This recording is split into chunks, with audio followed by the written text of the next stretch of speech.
이 세상의 모든 법은 성경의 율법의 근거에 있어 생겼습니다. 어떤 사람은 그렇게 말하죠. 법을 강화하면 사람이 바뀔 것이다. 율법이 사람을 바꾸지 못한 것처럼 세상 법이 아무리 강력해도 사람을 바꿀 수 있는 건 아닙니다. 율법이 죄를 깨닫게 하고 그리고 그 책임을 묻는 것처럼 이 세상 법도 책임을 묻게 만들죠. 결코 이 세상 법이 사람을 바꿀 수 있는 건 아닙니다. 사형법을 가지고 있다고 해서 죽는다는 생각 때문에 법을 지키거나 그러지 않습니다. 죄는 항상 죄로서 그 역할을 감당해서 사람을 사망에 이르게 만듭니다. 이 세상 법을 그래서 하나님 말씀의 원리를 모르면 무조건 엄하게만 하면 된다고 생각을 합니다. 세상 법이 사람을 바꾸지 못하는 것처럼 옥에 갇혀 있는 자들에게는 복음이 필요한 것입니다. 은혜가 필요한 것입니다. 긍휼이 필요한 것입니다. 복음만이 사람을 변화시킵니다. 은혜만이 사람을 변화시키는 것입니다. 믿으십니까? 그 예수님 안에 있다고 하면서 은혜 안에 있다고 하면서 주님의 그 은혜 안에 산다고 하면서 율법 아래에 있는 사람들이 참 많습니다. 사람을 정죄하고 판단하고 자신을 율법 안에 가두면서 사는 그런 삶을 사는 경우가 있습니다. 여러분, 하나님이 은혜가 은혜되게 하기 위해서 하나님은 우리에게 오셨습니다. 그리고 우리 안에 역사합니다. 그러니까 율법은 우리 안에 어떤 생명이나 능력을 주지 못합니다. 그러나 하나님의 은혜는 내 안에 예수님의 생명을 두게 해서 그 생명으로 살게 하기 때문에 율법을 지키고 이기게 합니다. 죄인이 죄인으로 드러나서 그냥 나는 죄인이니까 나는 죄인으로서 사는 거야, 그것은 진짜 은혜가 은혜되지 못하게 하는 거예요. 진짜 은혜는 그 율법을 초월해 뛰어넘어서 절대 율법에 상관없이 살게 만드는 것이죠. 그래서 죄로부터 자유케 하는 것이 진정한 은혜입니다. 그게 정상인 거죠. 세상 법이 무서워서 두려워 떨면서 법을 지켜야 돼 하면서 사는 사람은 자유함이 없겠지요. 그러나 그 안에 하나님의 은혜가 부어지면 그것을 초월해서 주님의 그 생명이 전혀 세상 법을 모르지만 세상 법과 상관없이 사는 삶을 산다면 그런 진정한 행복을 누릴 수 있을 것입니다. 믿음 생활은 그와 같은 것입니다. 예수님의 생명이 내 안에 있으므로 전혀 율법과 상관없이 자유한 그 자유는 예수님의 생명으로 예수의 능력으로 사는 자유입니다. 결코 걸리지 아니하고 매지 아니하는 죄로부터 해방된 그 은혜를 말씀하고 있는 것이, 그게 바른 믿음 생활이에요. 그런데 대부분 그렇게 믿음 생활을 배우지 않았어요. 율법적 믿음 생활을 했기 때문에 자꾸 율법 의식하고 있고 그냥 율법에 자유하지 못하는 믿음 생활하고 있는 거예요. 예수의 능력으로 믿음 생활하는 삶을 살지 못한 거예요. 어릴 때부터 수십 년 동안 율법적인 믿음 생활을 한 거예요. 뭘 하지 마라, 종교적이고 형식적인 믿음 생활을 보고 배운 거예요. 그래서 예수의 생명으로 사는 것을 배우지 못했어요. 그걸 경험하지 못했어요. 그래서 그게 안 되는 거예요. 은혜는 아는데 복음이 뭔지는 알긴 아는데 그렇게 사는 것이 힘든 거예요. 이게 바로 우리의 믿음 생활이 잘못된 믿음 생활인 거예요. 여러분, 예수님 안에 믿음 생활을 하면서 사는 것은 너무나 기쁘고 즐거운 것인데 잘못 배우고 잘못 신앙생활을 한 결과예요. 이것을 고치기 얼마나 힘든지 모르겠어요. 여러분, 우리 힘으로 되지 않지만 주님의 은혜가 임하면 그 은혜가 나를 변화시키는 줄 믿습니다. 그래서 성경에서 하나님의 은혜는 우리의 옛 사람을 벗어버리고 새 사람으로 살게 하는 것인데, 이 새 사람은 율법에서 자유케 하는 것입니다. 율법에 매여 있는 삶이 아니다는 것입니다. 지난 시간에 그것을 우리 함께 나누었습니다. 마태복음 5장 21절 말씀 함께 보겠습니다. 이 사람에게 말한 바 살인하지 말라. 누구든지 살인하면 심판을 받게 되리라 하였다는 것을 너희가 들었으나. 율법은 이처럼 죄를 가르쳐 줍니다. 결과에 대해서 책임을 묻습니다. 그러나 은혜는 이 결과에 대한 문제가 아니라 근본적인 문제를 해결하는 것입니다. 그래서 근본적인 마음의 문제까지 해결하는 것이 바로 은혜입니다. 근본적인 죄의 싹부터 자르는 게 바로 하나님의 은혜요 생명입니다. 할렐루야. 그래서 22절에 새 사람으로서 사는 삶은 무엇인가 말씀하고 있습니다. 함께 합독합니다. 나는 너희에게 이르노니 형제에게 노하는 자마다 심판을 받게 되고 형제를 대하여 나가라 하는 자는 공회에 잡혀가게 되고 미련한 놈이라 하는 자는 지옥불에 들어가게 되리라. 근본적으로 마음 심령으로부터 노하고 미워하고 마음의 심령으로부터 어리석은 놈이라고 말하는 그 심령 자체부터 문제를 주님은 제기하고 있습니다. 이처럼 하나님 은혜는 우리 마음의 미움이라는 그 자체를 가지고 있는 그 자체부터 제거하기 원합니다. 여러분, 살인하기 전에 내 안에 미움이 있으니까 살인하게 되는 거죠. 근본적인 죄가 문제를 가르쳐 주고 있습니다. 그 문제를 해결하기 위해서 주님은 우리에게 오셨습니다. 그럼 미움을 가지고 있으면서 살인하지 아니한 것만 죄가 아니고 미움 자체도 죄라는 거예요. 그러니까 하나님 은혜는 우리를 더 근본적인 문제를 해결하기 위해서 은혜를 베풀어 주고 계시는 거예요. 그래서 예수를 잘 믿는 사람은 내 안에 미움 자체도 갖지 않도록 하는 것이 예수 잘 믿는 거예요. 그런데 예수를 믿는다면서 내 안에 미움을 밥 먹듯이 미움을 갖고 살아요. 부부간에도. 그걸 회개하지 않아요. 이게 잘못된 믿음생활 하고 있는 거예요. 그래서 항상 집안에 어둠이 역사하는 거예요. 부부간에 항상 어둠이 역사하는 거예요. 미움이 이게 오래 두면 이혼까지 가는 거죠. 미움이 오래 가니까 서로 다투고 싸움이 분쟁이 일어나는 거 아니겠어요? 내 안에 미움이 생기자마자 이것을 해결해야 되죠. 미움 자체를 내 안에 두면 안 되는 거예요. 그게 믿음 생활이에요. 그런데 세상 사람처럼 믿음 생활해요. 이 얼마나 어리석고 미련해요? 예수님이 발을 씻긴 것처럼 우리의 발은 뭐예요? 우리 발, 내 마음대로, 내 자범죄죠. 내가 하는 모든 죄를 매일매일 씻고 해결해야 돼요. 그래서 주님이 원하는 거룩함을 이루고 가는 삶을 살아야 하는 거죠. 어떤 죄는요, 주님 앞에 서는 그날까지 우리가 싸워야 될 죄가 있어요. 개인적인 자기 안의 성향이 매일매일 죄와 싸워야 되는 죄성이 내 안에 살아있는 것도 있어요. 그 죄 때문에 내가 겸손할 수밖에 없는 은혜가 부어질 때가 있어요. 그런데 이 죄를 쉽게 여기면 그 죄로 인해 내가 영원히 죽게 됩니다. 그 죄로 인해서 내가 사망에 이르게 됩니다. 여러분, 예수님은 우리를 사망에서 생명으로 옮기러 오신 줄 믿습니다. 이 사실 우리는 기억해야 됩니다.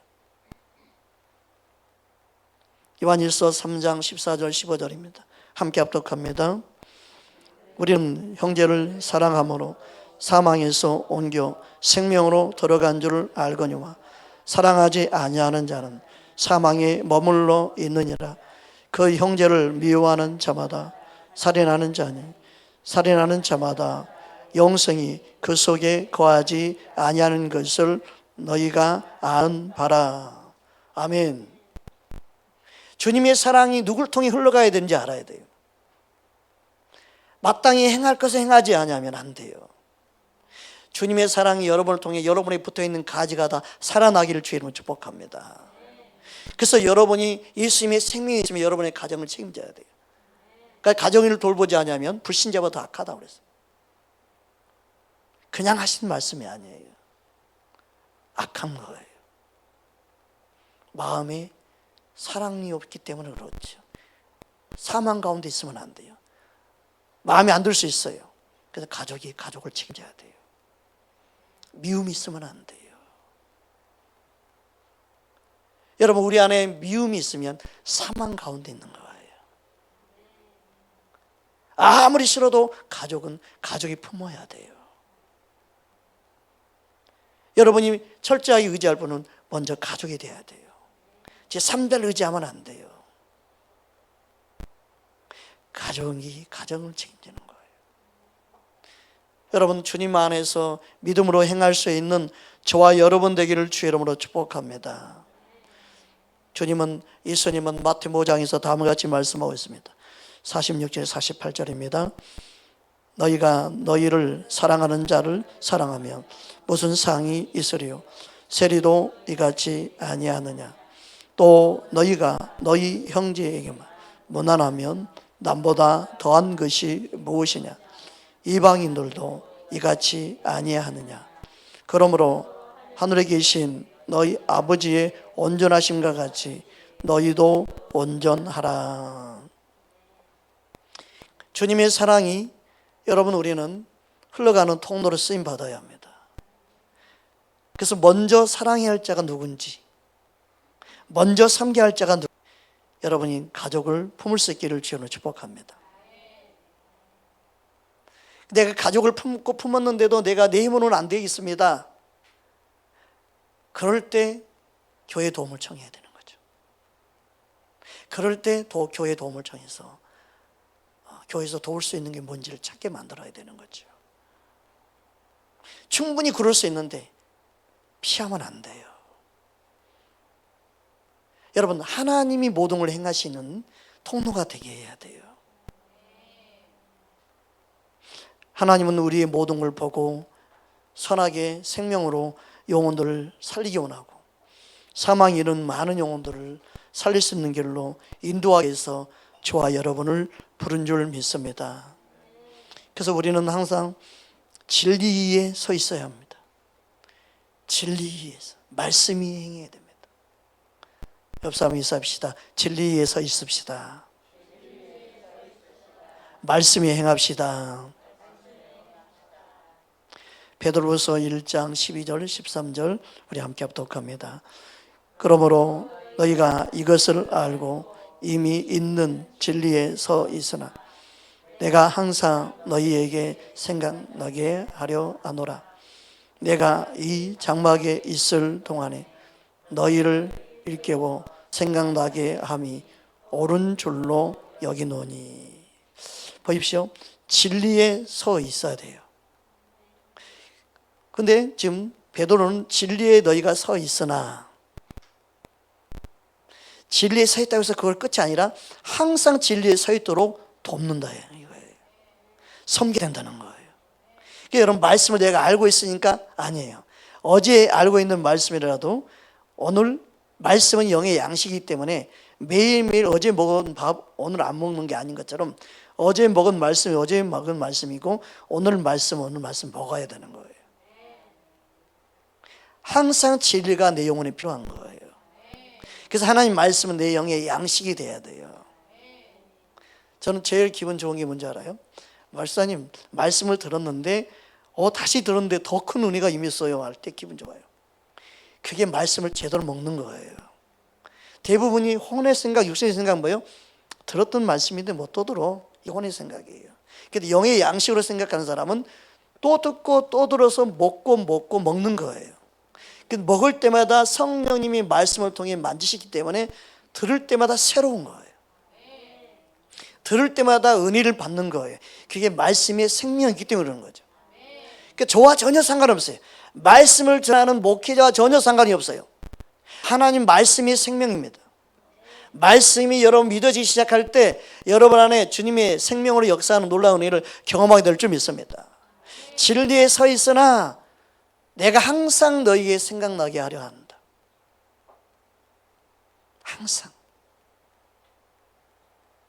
진리로 너희를 일깨우기 원한다. 진리에 서 있다고 해서 다가 아니다는 거예요. 항상 진리로 깨우쳐야 되는 거예요. 하나님 말씀은 우리 영혼을 깨우쳐 줍니다. 그 은혜가 저와 여러분 안에 있기를 주의 이름으로 축복합니다. 하나님은 우리 안에 그 생명을 주러 오셨습니다. 그래서 하나님 은혜는요, 제사함만이 아닙니다. 제사함을 받게뿐만 아니라 그것을 뛰어넘는 은혜입니다. 따라합시다. 하나님 은혜는 제사뿐만 아니라 뛰어넘는 은혜이다. 할렐루야. 그래서 대부분이 은혜 생활하면 내 제사함 받았습니다. 너무 놀랍죠. 제사함 받은 그 은혜만 깨닫는 것도. 근데 대부분이 거기서 멈춰버리는 거예요. 제사함 받았습니다. 어제도 제사함 받았습니다. 내일도 제사함 받을 것입니다. 모레도 제사함 받을 것입니다. 우리는 제사함 받았기 때문에 우리는 그냥 은혜로 사는 것입니다. 아니, 거기에 머물러 있으면 무슨 소용이 있어요? 제사함을 받았으면 하나님의 은혜는 뭐예요? 예수님을 닮아가는 은혜가 임해야 되죠. 주의 말씀에 순종하는 은혜가 임해야 되죠. 주님의 은혜가 저와 여러분 안에 있기를 주님으로 축복합니다. 어느 부모가 자녀가 낳은 기쁨이 있어요. 태어나게 하는 그 기쁨이 있어요. 거기에만 있는 것이 아니죠. 키우는 기쁨도 있죠. 우리 믿음도 키우는 기쁨이 있어야 되지 않겠어요? 앉아라, 태어났는데 항상 그 자리야. 항상 기저귀에다 가려달라고 그래. 항상 똥오줌 가려달라고 그래. 항상 그냥 목사님 내 오줌 쌌어요. 항상 그러고 있어요. 셀장님 좀 보내줘요. 항상 그러고 있으면 되겠습니까? 믿음이 자라야 합니다. 그러니까 은혜 그러면 태어난 거 누가 몰라? 거듭난 거 누가 몰라? 제사함 받은 거 누가 몰라? 근데 거기에 머물러 있는 게 설교 전부예요. 대부분 자라가는데 도전을 못 줘요. 하나님 은혜는요, 우리를 제사함뿐만 아니라 그걸 뛰어넘게 하는 줄 믿습니다. 그 은혜가 우리 안에 넘치기를 주의 이름으로 축복합니다. 주님은 우리를 그렇게 부르셨습니다. 요한일서 2장 5절 6절입니다. 우리 함께 합독하겠습니다. 누구든지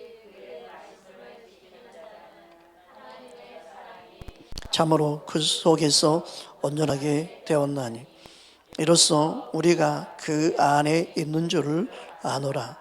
그의 안에 산다고 하는 자는 그가 행하시는 대로 자기도 행할지니라.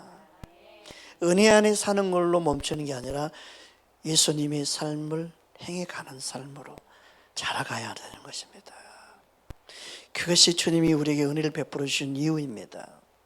그래서 우리에게 주신 은혜는 예수의 생명을 나타내며 사는 것인 줄 믿습니다. 데살로니가 전서 2장 우리 10절에서 12절 보겠습니다. 함께 합독합니다. 우리가 너희 믿는 자들을 향하여 어떻게 거룩하고 옳고 흠없이 행하였는지에 대하여 너희가 증인이요 하나님도 그러하시도다.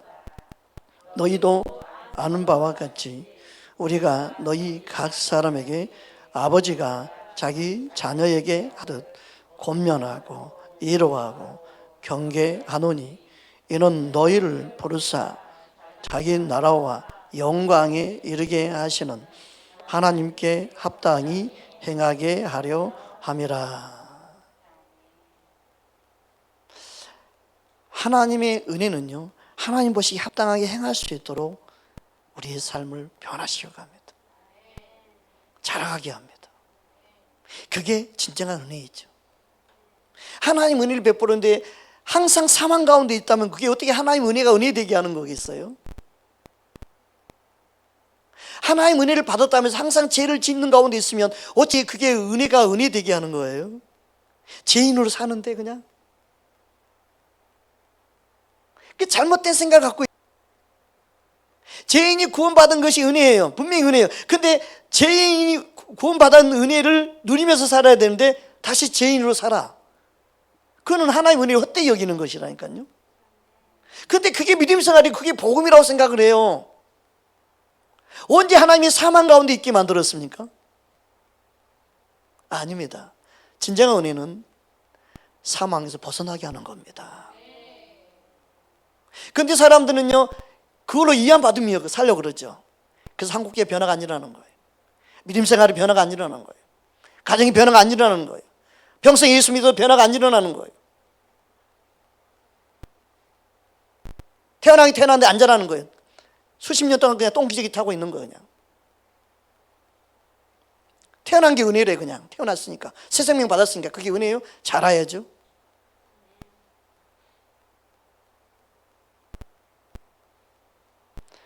하나님 말씀이 우리를 어떻게 인도하는지, 어디에 이르게 하는지, 그 부르심의 소망을 향하여 우리는 달려가야 될 줄 믿습니다. 하나님 은혜에 합당하게 행하기 위해서는, 그래서 우리는 말씀을 믿는 자가 되어야 합니다. 하나님 말씀은 지금도 살아 역사한 줄 믿습니다. 우리 13절 다음 절 보겠습니다. 함께 합독합니다. 이러므로 우리가 하나님께 끊임없이 감사함은 너희가 우리에게 들은 바 하나님의 말씀을 받을 때 사람의 말로 받지 아니하고 하나님의 말씀으로 받음이니 진실로 그러하도다. 이 말씀이 또한 너희 믿는 자 가운데 역사하느니라. 아멘. 여러분, 예화를 하고 여기저기 간증을 하고, 근데 어떻게 하나님 말씀으로 들려지겠어요? 듣기가 어려운 거예요. 하나님 말씀으로 듣기가 어려운 거예요. 교훈의 말씀을 들을 수 있는데 하나님 말씀으로 듣기가 어려운 거예요. 그러니까 목회자가 하나님 말씀으로 듣지 못하게 만들어버린 거예요. 하나님 말씀만을 말할 때 하나님 말씀으로 들릴 수 있는 믿음이 생기겠죠.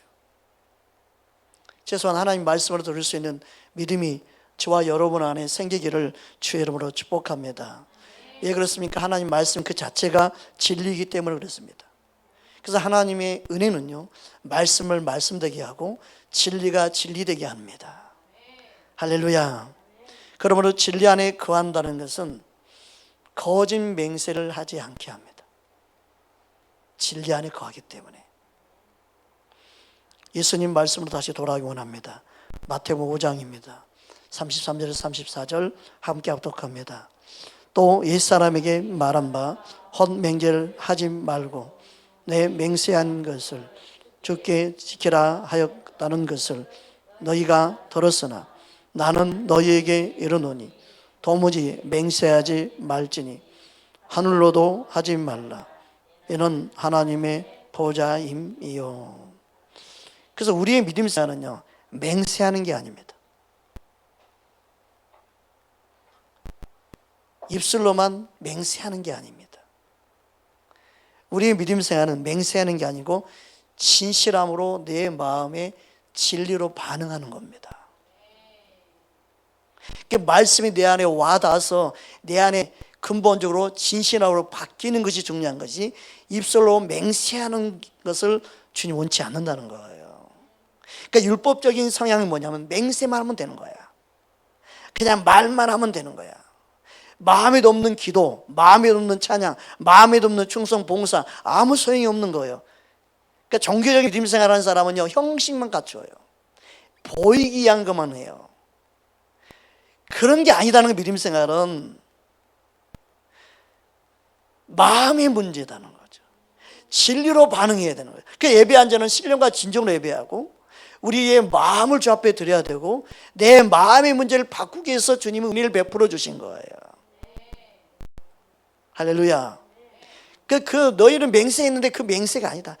맹세 사람이고 뭐 하늘이고 뭐 아무것도 하지 마라. 거짓된 그 너희들의 맹세 듣고 싶지 않다는 거예요. 거기에 속지 않는다는 거죠.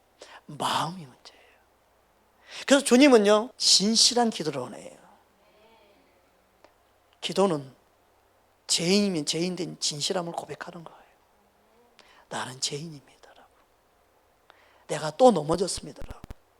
내가 또 실수했습니다라고. 주님은 그 진실함을 원해요. 진실한 그 기도 가운데 주님이 오시고 만나주시고 만져주시고 진정한 변화가 그때부터 일어나는 거예요. 믿음 있는 척이 아니라, 기도를 잘하는 척이 아니라, 거룩한 척이 아니라 주님 앞에 진실함. 사람 앞에 뭐 자기의 모습을 뭐 솔직하게 고백, 그럴 필요가 없어요. 주님 앞에요. 믿음은 1대1이에요. 주님 앞에 우리는요, 내 믿음을 바르게 세워가야 돼요. 여러분, 우리의 믿음이 순수함으로 다시 회복되어야 될 줄 믿습니다. 진실함이에요. 진실함. 우리 안에 진실함이 있기를 주님으로 축복합니다. 주님은 진실한 기도를 원합니다. 진실한 고백을 듣기 원하시는 주님인 줄 믿습니다. 주님 앞에 우리는 그래서 진실함의 고백으로 반응해야 합니다.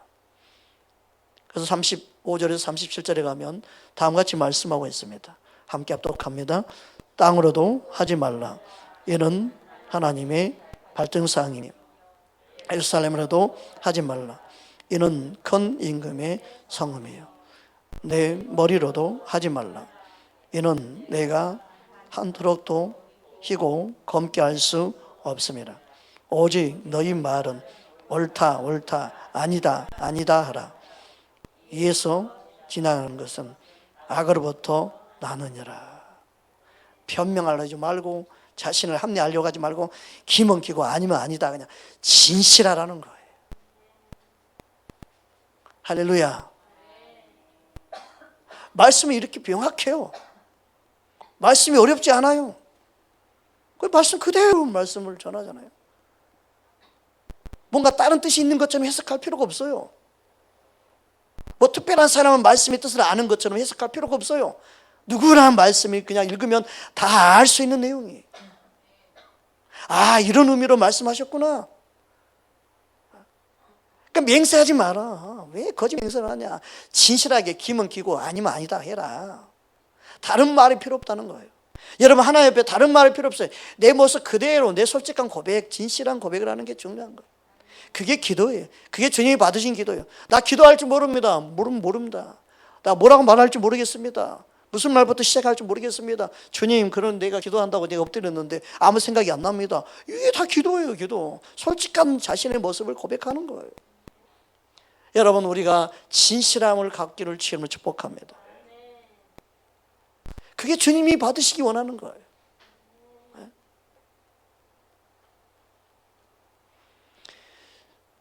내가 지금 율법 아래에 있는지 은혜 안에 있는지, 율법 아래에 있는 사람의 의지, 결단, 그리고 자신이 말한 것대로 자기가 하겠다고 맹세하게 만듭니다. 이게 율법 아래에 있는 사람의 특징입니다. 자신이 말한 것 끝까지 책임진다고 해서 대단하다가 아니에요. 그것은 주님이 말려도 해요. 그 사람은 말씀이 아니어도 그냥 자기 끝까지 간다고 가. 여러분, 길을 가다가 막다른 골목이 나오면 더 이상 달릴 수 없습니다. 표지판에 나오죠. 그럼 어떻게 해야 돼요? 멈춰야 맞는 거죠. 나는 끝까지 가. 나는 달릴 거예요. 되겠어요? 율법적인 사람의 성향이 그래요. 그게 잘못 믿음생활 해서 그러는 거예요. 그러니까 말씀이 가면 가고 말씀이 멈추면 멈출 수 있어야 되죠. 그게 은혜 안에 있는 사람이라는 거예요. 은혜는 그래서 예수님밖에 없는 거예요. 예수님밖에 없다는 것은 뭐냐, 내 고집 내 마음대로 산다는 의미가 아니고 예수님 말씀하시면 내가 거기에 순종하는 게 은혜를 아는 사람이죠. 저와 여러분 안에 주님의 은혜가 넘치기를 주 이름으로 축복합니다. 디도서 2장 11절에 13절입니다. 함께 합독합니다. 모든 사람에게 구원을 주시는 하나님의 은혜가 나타나 우리를 양육하시되 경건하지 않는 것과 이 세상 정욕을 다 버리고 신중함과 의로움과 경건함으로 이 세상에 살고 복스러운 소망과 우리의 크신 하나님 구주 예수 그리스도의 영광이 나타나심을 기다리게 하셨으니.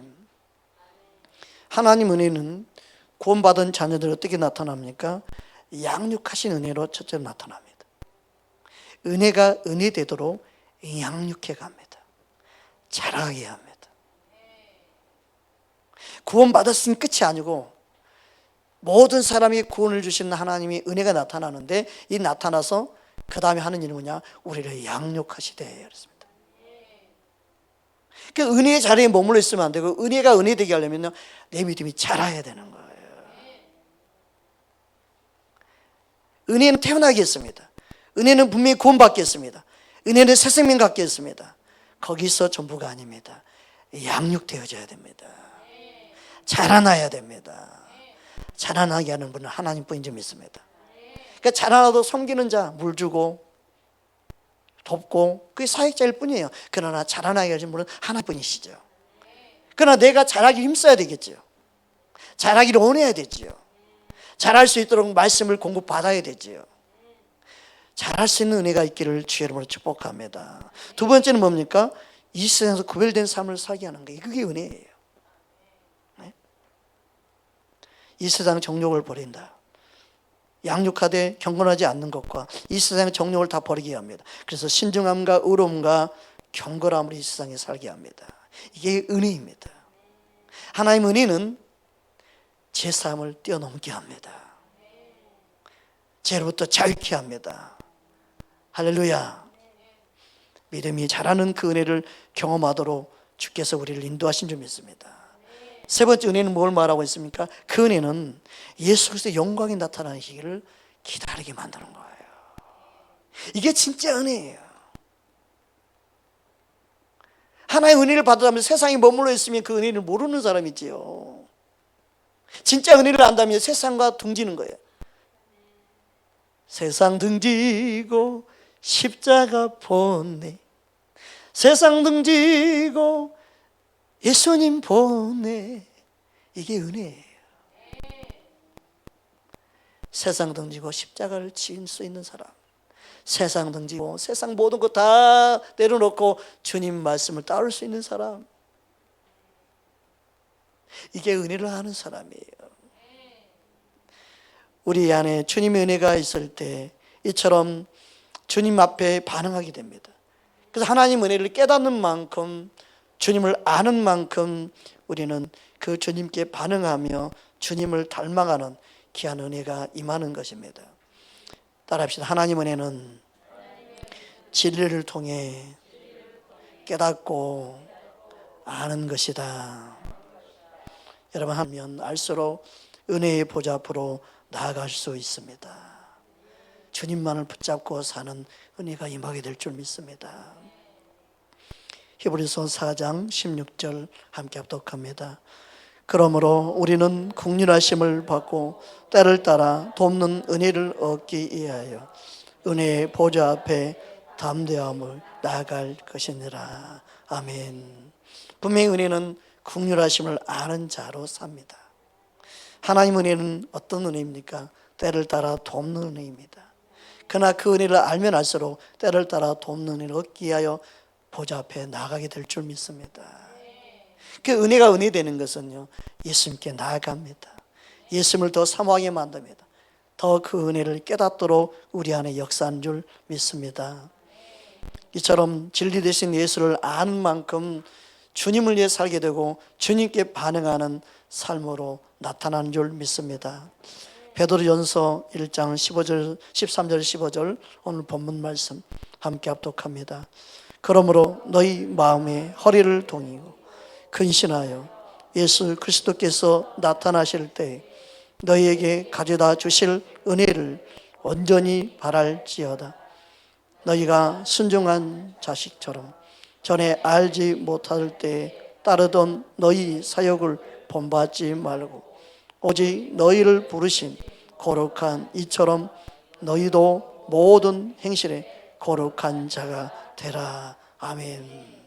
어떤 사람의 은혜는요, 야, 사업이 내가 망하고 예수 믿게 된 게 은혜구나, 그렇게 고백한 사람이 있더라고요. 야, 사업 망한 줄 알았으면 내가 어떻게 예수님 만났을까. 그때는 원망스러웠었는데 이제라도 돌이켜보니 예수님을 알게 된 게 은혜입니다. 그래서 고백한 사람이 있더라고요. 우리 교회도 그 몇 분들이 그런 분들이 있어요. 여러분, 하나님 은혜는 우리가 말로 다 표현할 수 없는 은혜예요. 그게 구원에 이르게 만들고 또 주님께 붙어있게 만들고, 이게 은혜입니다.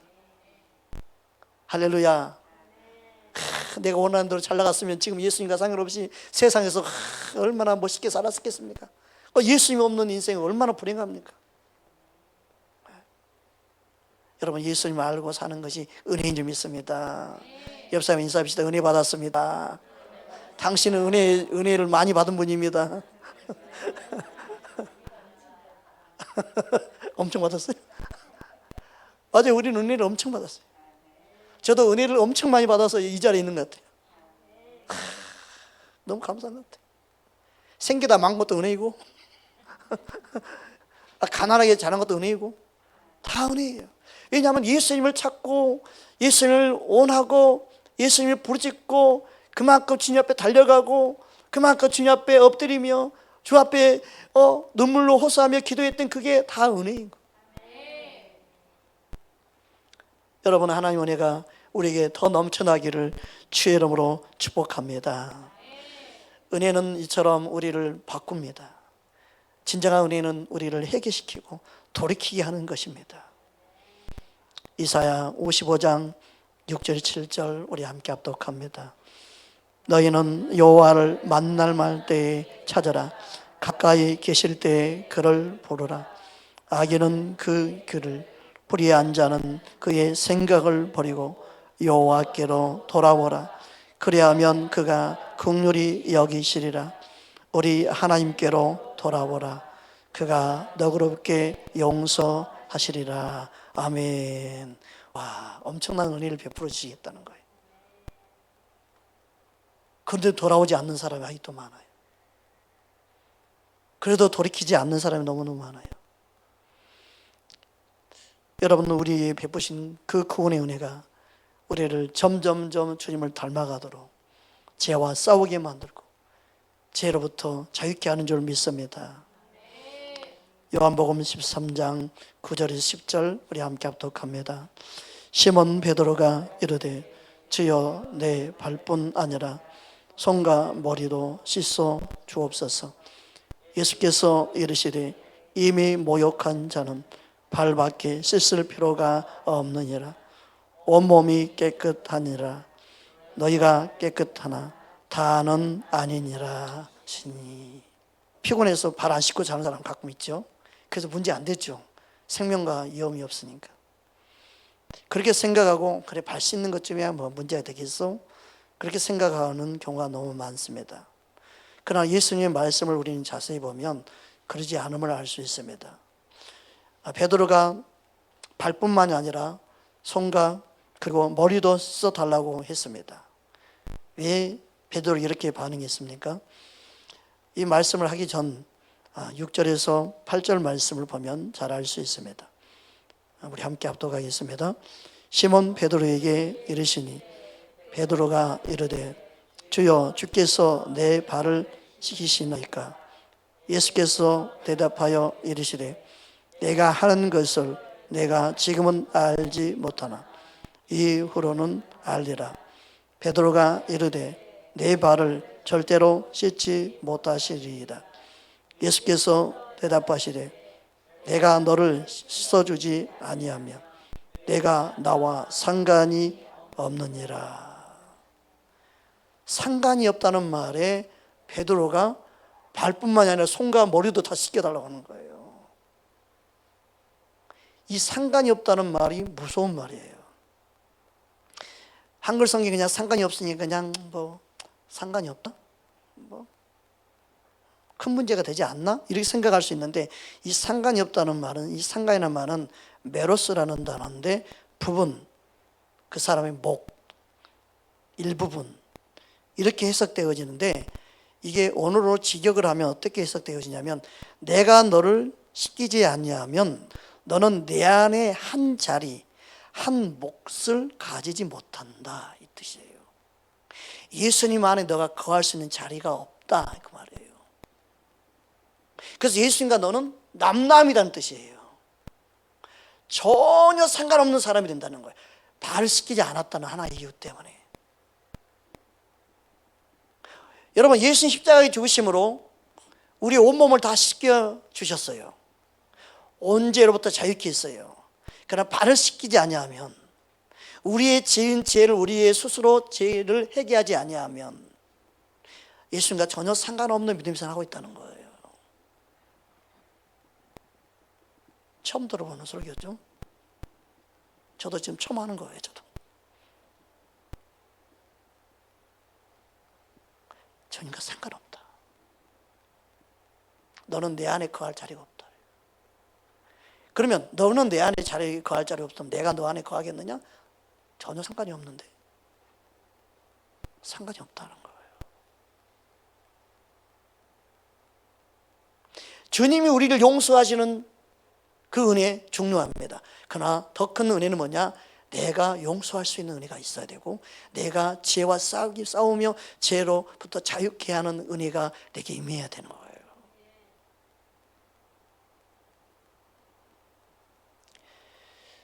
즉 예수님 안에 거할 수 없다고 말씀하고 있는 겁니다.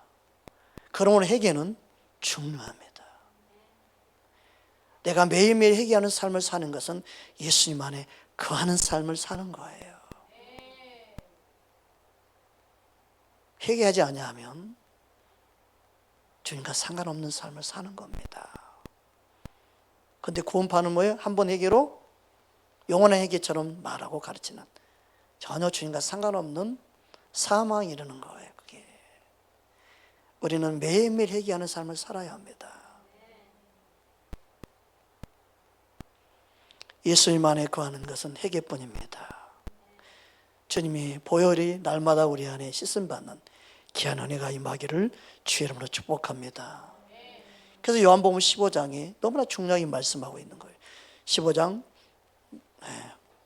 우리 4절에서 5절 함께 합독합니다.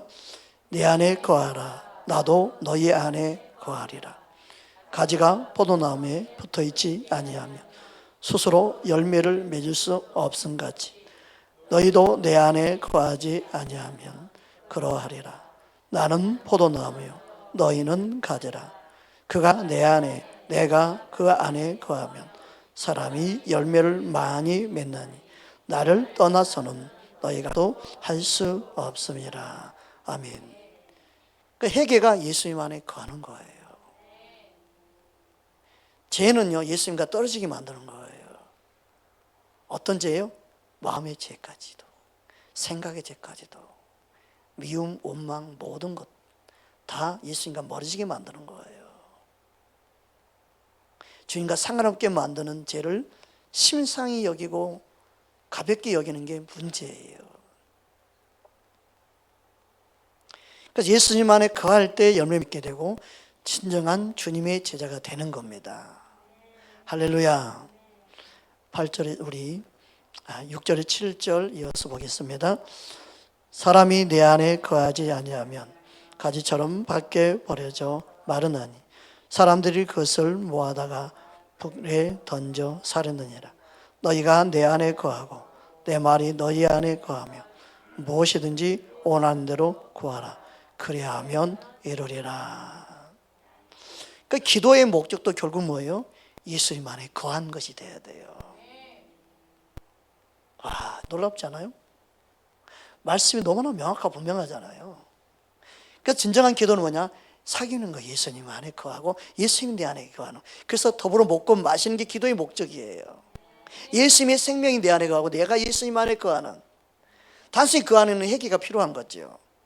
주님과 멀었던 생각, 말씀에서 빗나갔던 생각들, 말씀과 상관없이 생각을 했던 나의 모든 것들을 회개하고 돌이킬 때 예수님 안에 거하게 되는 거고 예수님이 내 안에 거하게 되는 거고 그때 열매를 맺는 거예요. 그 열매가 바로 제자의 표예요.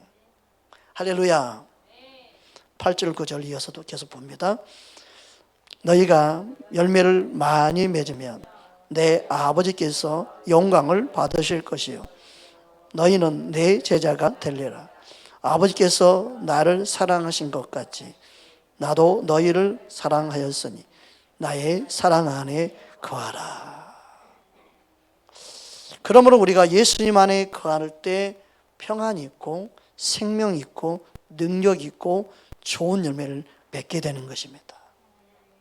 지금도 예수님 안에 있는 그 생명으로 살 때 열매 맺는, 그래서 주님의 제자다운 제자가 되는 것입니다. 그냥 제자 훈련 받는다고 제자 되는 게 아니에요. 예수의 생명으로 사는 법을 깨달아야 돼요. 그래서 예수님의 생명이 내 안에 거하고 그 생명으로 살기를 위해서 우리를 부르셨어요. 그러니까 하나님 말씀은요, 하나님의 그 생각과 하나님의 뜻이 포함되어 있습니다. 여러분, 우리는 말씀을 통하여 하나님의 생각, 하나님의 뜻을 알아야 될 줄 믿습니다. 예레미야 29장 11절 12절 우리 함께 합독합니다. 여호와의 말씀이니라. 너희를 향한 나의 생각을 내가 아나니 평안이요 재앙이 아니니라. 너희에게 미래와 희망을 주는 것이니라. 너희가 내게 부르짖으며 내게 와서 기도하며 내가 너희의 기도를 들을 것이요. 그러므로 기도할 때 하나님의 뜻과 하나님의 생각을 알게 됩니다. 이게 은혜입니다. 이 놀라운 은혜가 우리 모두에게 넘치도록 부어지기를 주의 이름으로 축복합니다. 이사야 55장 8절에서 9절 우리 함께 합독합니다. 이런 내 생각이 너희의 생각과 다르며 내 길은 너희 길과 다름이니라. 여호와의 말씀이니라. 이는 하늘이 땅에서 높음 같이 내 길은 너희 길보다 높으며 내 생각은 너희 생각보다 높음이니라. 아멘. 하나님의 높은 생각, 하나님의 높은 뜻, 그것을 우리가 어떻게 알 수 있습니까? 지금도 말씀을 통해서 가르쳐 준 줄 믿습니다. 말씀을 통해서 우리가 하나님의 생각, 하나님의 뜻을 우리에게 밝히 알려주신 줄 믿습니다. 그리고 말씀을 통하여 하나님의 뜻과 생각이 이루어지게 합니다. 이사야 55장 우리 10절에서 11절 함께 합독합니다. 이는 비와 눈이 하늘로부터 내려서 그리로 되돌아가지 아니하고 땅을 적셔서 추출이 나게 하며 싹이 나게 하며 파종하는 자에게 종자를 주며 먹는 자에게 양식을 준과 같이 내 입에서 말도 이와 같이 헛되이 내게로 돌아오지 아니하고 나의 기뻐하는 뜻을 이루며 내가 보낸 일에 형통함이니라. 아멘. 그러니까 하나님의 말씀을 받는 심령 변화가 일어날 수밖에 없습니다. 말씀 믿는 심령 주의 은혜가 임합니다. 변화되는 은혜, 새 사람을 입는 은혜. 그래서 우리는 새 사람이 거룩한 진리의 말씀으로 예수 십자가에 죽으신 그 의와 거룩한 진리의 말씀으로 새 사람을 입는 거예요. 할렐루야. 에베소서 4장 21절 24절 함께 합독합니다. 진리가 예수 안에 있는 것 같이 너희가 참으로 그에게서 듣고 또한 그 안에서 가르침을 받았을진데 너희는 유혹의 욕심을 따라 썩어져가는 구습을 따르는 옛사람을 벗어버리고 오직 너희의 심령을 새롭게 되어 하나님을 따라 의와 진리의 거룩함으로 지으심을 받은 새 사람을 입어라. 할렐루야. 말씀은 우리를 변화시킵니다. 새 사람이 능히 되게 합니다. 새롭게 하게 만들고 주님의 뜻을 이루게 합니다. 말씀이 내 마음판에 날마다 떨어져서 열매 맺기를 주님 원하신 줄 믿습니다. 말씀이 생명의 능력인 줄 믿습니다. 내가 나를 변화시키는 게 아닙니다. 하나님 말씀이, 하나님의 생명이 내 안에 들어올 때 새 사람이 되게 한 줄 믿습니다. 그 은혜를 경험하도록 주님이 우리에게 오셨습니다. 내 안에 거하십니다. 예수님의 생명을 통한 귀한 열매가 저와 여러분을 통해 열매 맺기 원합니다. 함께 기도하겠습니다.